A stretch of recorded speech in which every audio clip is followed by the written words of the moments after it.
In my last video, where I theorized that the Elden Ring itself might have been shattered before, I speculated that what we're seeing here is the creation of the Mending Rune of Life. Today, I'd like to elaborate on this idea and explore its implications. Because, if true, this revelation would send shockwaves through our understanding of Elden Ring's timeline and the cycle of control in the lands between, and help set the stage for what is sure to be a groundbreaking expansion in Shadow of the Erdtree. But before I go on, if you are an Elden Ring fan, then please be sure to like, subscribe, and consider supporting me with a YouTube channel membership or over on Patreon. My dream is to make these videos full-time someday, and by doing any of those things, you'll be helping make that dream a reality. In-game, there are 3 obtainable Mending Runes, each of which can be used to repair the Elden Ring and usher in a new era. There's the Mending Rune of the Death Prince, which kicks off the Age of the Duskborn, the Mending Rune of Perfect Order, which gives rise to the Age of Perfect Order, and the Mending Rune of the Fell Curse, which gives everyone the chickenpox.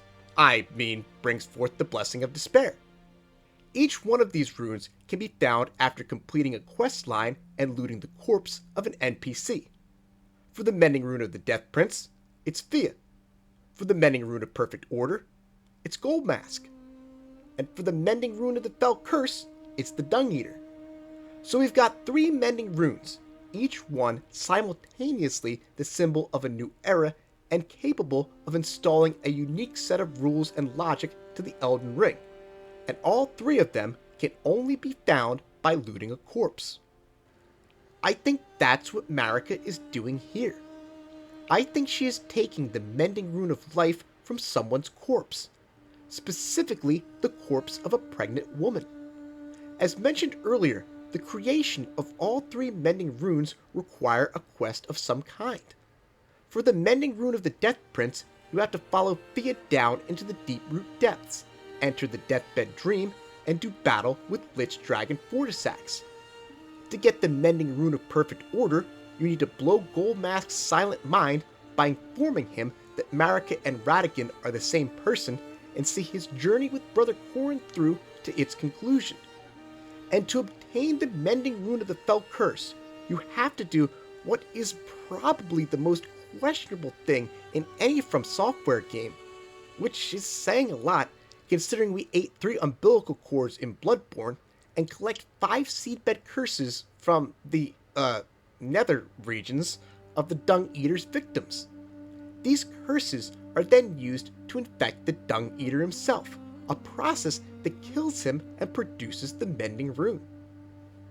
So perhaps the quest, metaphorically speaking, that Marika went on to create the Mending Rune of Life was when she took the form of Radagon to perform the seduction mentioned in the trailer, the affair from which Gold arose, and impregnated her, a union that resulted in the conception of a rune instead of a child, much in the same way that the Mending Rune of the Death Prince is gestated by Fia. And as for the betrayal, that, I suspect, is when Marika killed her partner so she could take the Mending Rune of Life from her corpse. It would also explain why we see her take the rune from a womb, as it only makes sense that such a rune would spawn from the place where all life begins. As for what the Rune of Life might be and how it functions, I'd recommend checking out Tarnished Archaeologist's videos on Marika's war with her rival, the Gloam-Eyed Queen, which I'll link below. So if I'm right, and this is the Mending Rune of Life, then what are the implications here? Well, in a recent video, I speculated that Marika might have been a deathbed companion before she became a god. I'm not going to write that off just yet. I really like a lot of the ideas I presented there, but it's looking pretty unlikely at this point. So I want to raise the possibility that this pregnant woman here might not be Marika, but instead the woman Radagon knocked up to create the Mending Rune. It would also explain the seduction, the affair, and the betrayal. Taking this a step further, in a recent video, Ziostorm drew attention to the fact that if you brighten up this painting, you'll discover that part of it is missing. perhaps the missing section shows someone who is clearly Marika or Radagon, and that's why it was removed. Either by someone from Marika's side who wished to hide the truth, or perhaps the impaled man himself, in an attempt to forget Radagon's traitorous actions and only remember the time before the betrayal, when he believed his wife was faithful and the child growing inside her womb was his. And, not a rune. This would also add some interesting subtext to Renalla's arc. As pointed out by some members of the community, it's a bit odd that the once powerful queen of the Carrion Royals, who was bold enough to stand against the Erdtree, would be this heartbroken over losing Radagon to Marika. I think the easy response here is, well, breakups suck. But I must admit that the sorrows of the Full Moon Witch are a bit over the top. She's practically catatonic. It could be that the reason that she's this torn up about him leaving her is that she now realizes that she was duped by Radagon just as this woman and this man were duped by him ages ago, and that she should have seen through his deception.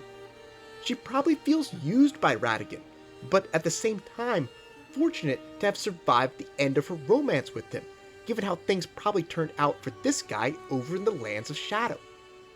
Those are some complicated feelings, and would make Renalla a far more nuanced character than she appeared to be in the base game. Speaking of characterization, think about what all of this would mean for Marika. We've seen calculating and ruthless characters at the head of pantheons in From Software's games before. Gwyn comes to mind. But if this is true, then it really establishes Marika as a figure willing to win at all costs, to play 4D chess and finesse her way to victory. Or, more appropriately, fuck her way to victory. Ishin Ashina said that the only rule of his trademark style is to win your battles. And while I don't think he ever imagined you could defeat your enemies with Incubus-style behavior, I'm sure he'd be impressed by it nonetheless. But what do you think? Is this the Mending Rune of Life, or is it something else entirely? And what might be some other implications if my theory were to be true? The DLC is just over a week away now, and I can't wait to find out the truth. Thanks for watching. Huge thanks to Farewelleon, who allowed me to use her cover of Goodbye Brother from the Game of Thrones soundtrack for this video. To check out all of her incredible music, just follow the link down below in the description box. Big thanks to all of my silver and gold tier Patreon subscribers and YouTube channel members, including James Pruitt, Corey Matson, Gustavo Balabi, Lil Caesar, Reed, and Pathonian, who get early access to these videos thanks to donations of $5 to $10 a month. See you guys next time!